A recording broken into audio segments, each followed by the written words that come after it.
I'm KB with Nerdophiles. How are you both? So well, thank you. Oh my goodness, what a wonderful adaptation. I like to say it is brilliantly chaotic in all of the best of ways. So my question is for both of you, but I'll start with you, Nia, first, just to kind of kick us off.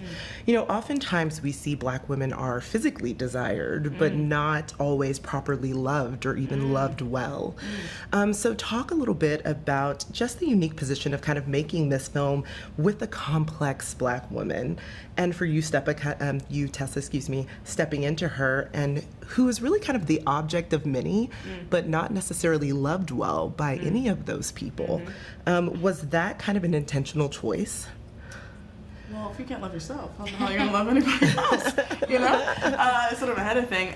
It was an intentional choice. But I know so many Black women. We're really not the same, or how there's certain tropes and certain archetypes in media and cinema of Black women that I feel like a lot of people, a lot of actors and directors are now, like over the past few years, have been really breaking in really beautiful ways. Like I think about the work of Janexa Bravo, who I'm just like, yes, please keep.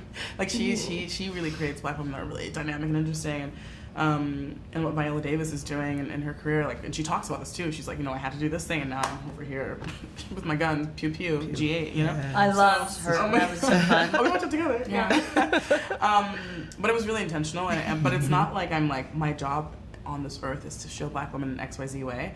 I'm a Black woman. That's just something that I'm gonna do. And with HEDDA being Black is so fun because you put these two elements together and you're like, oh, what does that mean now for her in this period? Yes. To be the way she is and to have these struggles, what's informed by which? You know? So Yeah, and for you, Tessa, how is it just kind of showing this Black woman who is stepping into her power in this way? Because to me, I think it's interesting that everyone is just so enthralled by HEDDA, and meanwhile, she's taking back her power every step of the way from each of these individuals. Yeah.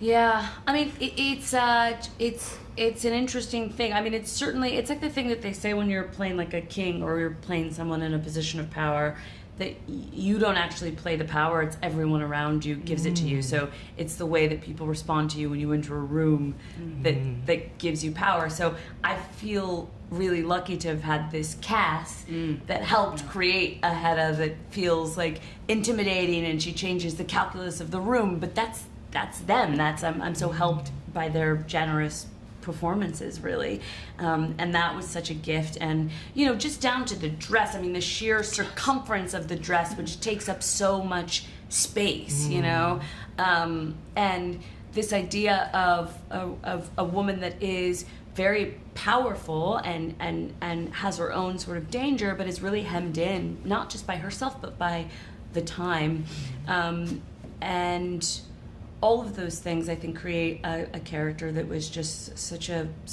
delight to inhabit. Well, it's beautiful. And let me just say, I honestly wanted more. I wanted more costume changes. I don't know. I was sitting there like, I would have loved more. You're not the first person to say that. You're the second well-dressed woman to have said that today. Yes. I was like, I need more. I was like, please. Honestly, I feel you. Because I had so much fun with Lindsay P., our costume designer. Woo, I mean, she came in, I remember we talked all our conversations, and then she came in and she showed me these beautiful sketches, and she was like, HEDDA in the lake, HEDDA in the morning, HEDDA at the party, HEDDA in the lake again.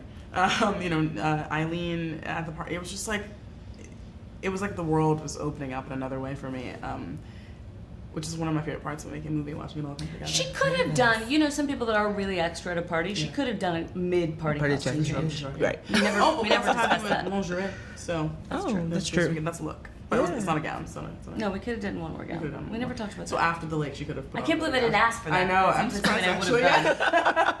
Like, throw one more gown in there. That'd be great. Yeah, but listen, it's just such a beautiful adaptation. HEDDA back. Thank you. Like, I love this partnership between the two of you, because honestly, I think this is, for me, the best performance I've seen you in, honestly. It's exceptional, and I just love this so much. So just thank you both for taking the time to chat with Nerdophiles. I really can't wait for everyone to see it. Thank you so much. Thank you. For being here with us. Have a good day.